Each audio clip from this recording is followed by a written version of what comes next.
శ్రీ గురుభ్యో నమ. నిత్య భగవద్గీత యజ్ఞంలో భాగంగా ఈవేళ మనం 2వ అధ్యాయం సాంఖ్యయోగమనందు 42, 43, 44 శ్లోకాలను ఒకసారి పరిశీలన చేసుకుందాం.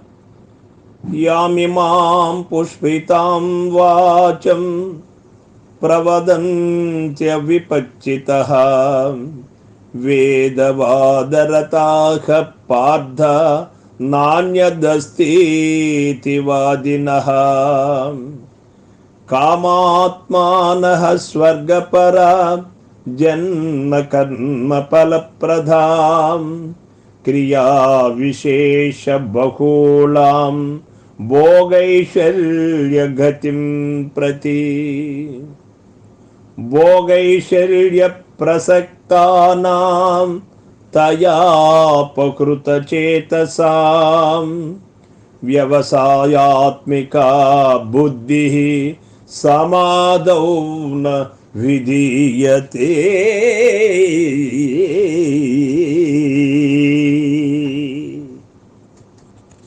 భగవానుడు మనకు చక్కటి క్లారిటీ ఇచ్చాడు ఇక్కడ.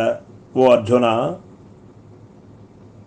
వేదమునందు ఫలమును తెలుపు భాగములందిష్టము గలవారును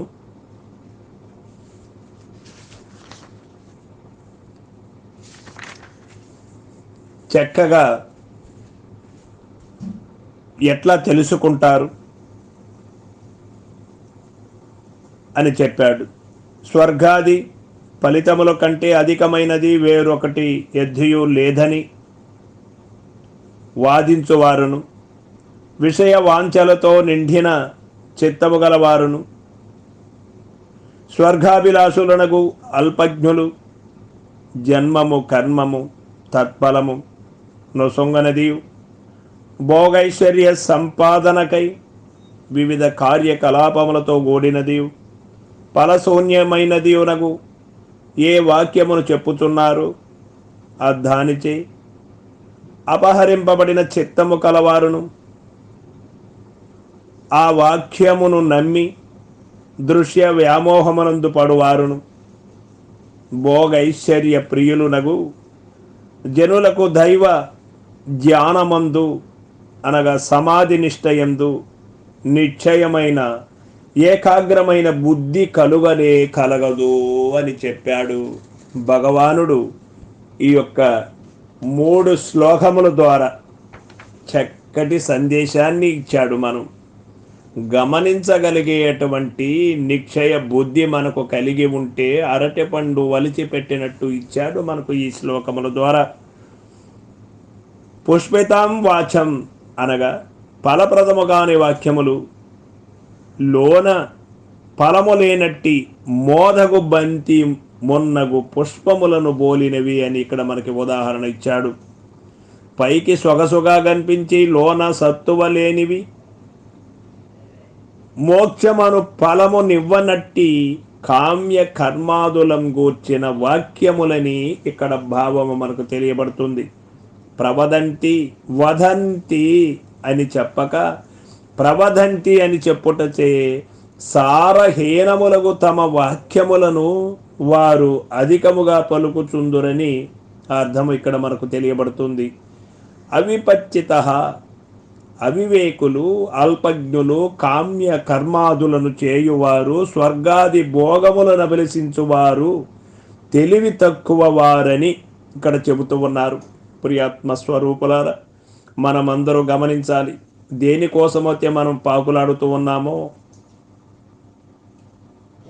అవన్నీ కూడా ఇక్కడ అల్పమైనటువంటిగా మనకు భగవానుడు చెబుతూ ఉన్నాడు. కామ్య కర్మలు అంటున్నాడు. ఏమిటి? స్వర్గాది భోగములను కోరి మనం తపస్సులు జప కర్మాదులు చేస్తూ ఉన్నాం. అవి అన్నీ కూడా కామ్య కర్మలే. ఏ కర్మ అయితే నువ్వు కామ్య కర్మములుగా చేస్తూ ఉన్నావో, కోరికలతో చేస్తూ ఉన్నావో, మోక్షమని, స్వర్గఫలములని, పుణ్యమని, ఇటువంటి కర్మములన్నీ కూడా నీకు బంధములను కలిగించే వాటివే కానీ బంధములను తెంచేటువంటివి కావు అని ఇక్కడ మనకు తెలియచేస్తూ ఉన్నాడు భగవానులు.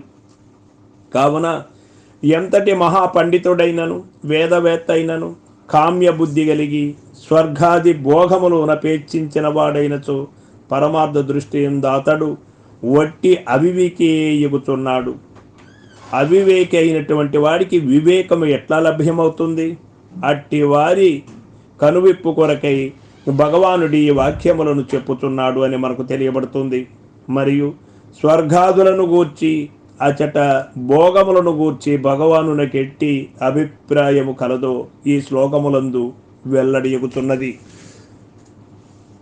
వేదవాదరతాహ, వేదములలో ఫలమును తెలిపడి అర్ధవాదములు కొన్ని కలవు. ఈ ప్రకారముగా చేసినచో ఈ స్వర్గ భోగములు కలుగును అని చెప్పేవాళ్ళు ఉన్నారు. ఈ మంత్రము చేస్తే నీకు ఈ ఫలితం వస్తుంది, ఈ వ్రతం చేస్తే నీకు ఈ ఫలితం వస్తుంది, ఈ వ్రతాల వలన ఇవన్నీ జరుగుతుంది అని చెప్పేవారు ఉన్నారు. అట్టి వాణిని పట్టుకొని వారు వ్రేలాడుదురు. వేదాంతములలో మోక్ష ప్రాప్తికై ఉపదేశింపబడిన బోధలెన్నియో కలవు. వానినన్నిటినీ వదిలివేసి కామ్య కర్మ విభాగమునే పట్టుకొని ప్రపంచమున ఇది తప్ప మరి ఒకటి ఏదియో లేనే లేదని నావారు వాదించుదురు. అటువంటి వారు వాదిస్తారు. వేదమునందు 3 విభాగములు కలవు: కర్మకాండ, ఉపాసనకాండ, జ్ఞానకాండ అని. ఈ శ్లోకములందు తెలుపబడిన అవివేకులు మొదటి కర్మకాండనే పట్టుకొని అందును స్వర్గాది ఫలములను గూర్చి చెప్పు భాగమునే స్వీకరించి తక్కిన రెండిటిని వదిలివేయుదురు. వారి పద్ధతి సరికాదని గీతాచార్యులు బోధించుతున్నారు. కామాత్మానః, కోరికలే స్వరూపముగా గలవారు, ఒంటి నిండా కోరికలు కలవారని అర్థము. దారేషణ, ధనేషణ, పుత్రేషణతో కూడి కామ పిశాచమునకు తమ హృదయమున నెలవసొంగువారు ఆ ప్రకారము ఉండరాదు. హృదయమున భగవంతునకు తావీయవలనే కాని కామాది దుష్ట ప్రవృత్తులకు కాదు. దైవాత్మలు, కరుణాత్మలు, పరమాత్మలు కావాలనే కానీ కామాత్మలు, క్రోధాత్మలు కాకూడదు అని ఇక్కడ మనకు తెలియబడుతూ ఉన్నది. స్వర్గపరః, వారు మోక్షపరులు కాదు, స్వర్గపరులు. ఆధ్యాత్మిక క్షేత్రమున స్వర్గమునకు ఆధిక్యత వసంగబడదు. పైగా స్వర్గాది సుఖములను కూడా తృణీకరించిన వానికే మోక్షము లభించునని అట చెప్పబడినది. కాబట్టి సామాన్యుల దృష్టిలో స్వర్గము అధికముగా తోచవచ్చును గాని జ్ఞానుల దృష్టి ఎందు కాదు. యాలనన స్వర్గమును ఒకానొక లోకమే, సృష్టి స్థితి లయములు దానికిన్ని గలవు. అయితే అచట భౌతిక వస్తువులు ఒకంత నాణ్యముగా ఉండవచ్చును. దాని వలన ప్రయోజనమేమి? అవి శాశ్వతములు కావు గదా. పైగా పుణ్యము చేయించినచో మరల క్రింద పడిపోవలసినదే కదా. కావున విషయ భోగములలో ముంచి జీవుని యందు మృగ ప్రవృత్తిని రేకెత్తించి మోక్షమున కాతనని దూరముగా చేయునట్టి ఆ స్వర్గ సీమ వలన మనునకు కలుగు పరమ పురుషార్థమేధియును లేదు.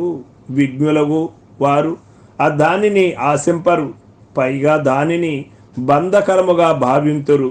భగవానుడు కూడా ఇచ్చట ఆ స్వర్గాసక్తులను తీవ్రముగా విమర్శించి చెండాడిరి. కాబట్టి వైరాగ్యశీలురును మోక్షకాంచులునగు వారెవరును వాని జోలికి పోరాదు అని చెబుతూ ఉన్నాడు భగవానుడు. ఇక్కడ జన్మకర్మ ఫలప్రదాం కామ్యకర్మలు జన్మరాహిత్యమునెన్నటికి కలుగజేయ జాలవు. కర్మ జన్మ, జన్మ కర్మ అను సంసార చక్రమున అవి జీవుని పడవేయును. కనుకని భగవానుడు గీత యందు నిష్కామ కర్మనే ప్రోత్సహించిరి గాని కామ్యకర్మను కాదు. కాబట్టి జన్మ కర్మ రూపములకు దారుణ ఫలితములను కలుగజేయు ఆ కామ్య కర్మలను ముముక్షువు ఆశ్రయింపరాదు అని ఇక్కడ మనకు కరాఖండితముగా తెలియచేశాడు పరమాత్మ. క్రియా విశేష బహుళాం భోగైశ్వర్య గతిం ప్రతి అన్నారు. స్వర్గాది భోగములను ఆశ్చర్యములను అభిలషించి వాని కొరకై అనేక యజ్ఞ ఏఘాదులు ఆచరించుచు కర్మకాండయందు వారు మునిగిపోవుదురు. వారు యత్నించునది శాశ్వత దైవ సుఖము కొరకు కాదు, క్షణిక ప్రాపంచిక సుఖము కొరకు అని మనకు ఇక్కడ తెలియబడుతుంది. తయా అపహృత చేతసాం అనగా కామ కర్మ నిరుతులు చెప్పు తీయని మాటలచే జనుల చిత్తము లేడవబడుచున్నవి, వానిచే వారు మోసపోవుతున్నారు. కావున అట్టి వారి సహవాసము చేయరాదు. సత్పురుషుల యొక్క, సాధు పొంగవుల యొక్క, విరాగుల యొక్క సాంగత్యము చేసినచు చిత్తము దైవోన్ముఖముగా ప్రవర్తించును అని మనకు తెలియతుంది.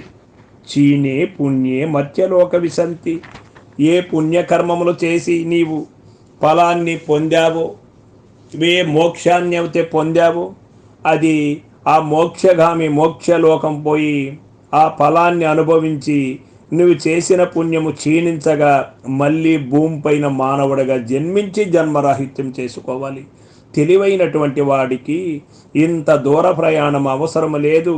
84 లక్షల జన్మములలో చివరి జన్మ అయినటువంటి మానవ జన్మ ఇక జన్మము లేకోకుండా చేసుకోవడానికి ఉత్తమమైనటువంటి జన్మము. కానీ ఇంకా దేనిలో కూడా పశుపక్షాదుల కంటే మనం గొప్ప కాదు.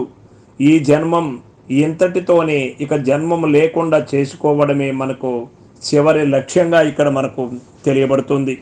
వ్యవసాయాత్మిక బుద్ధి సమాధౌన విధీయతే. అట్టి భోగైశ్వర్య ప్రసక్తి వలన కలుగు నష్టమేమి అనినా అది కలవారికి, అటువంటి గుణాలు గలవారికి, కామ్య గుణాలు కలవారికి ధ్యానమందు దైవచింతనయందు మనస్సు నిలుకడను పొందదు, చిత్తము బహిర్ముఖమగును.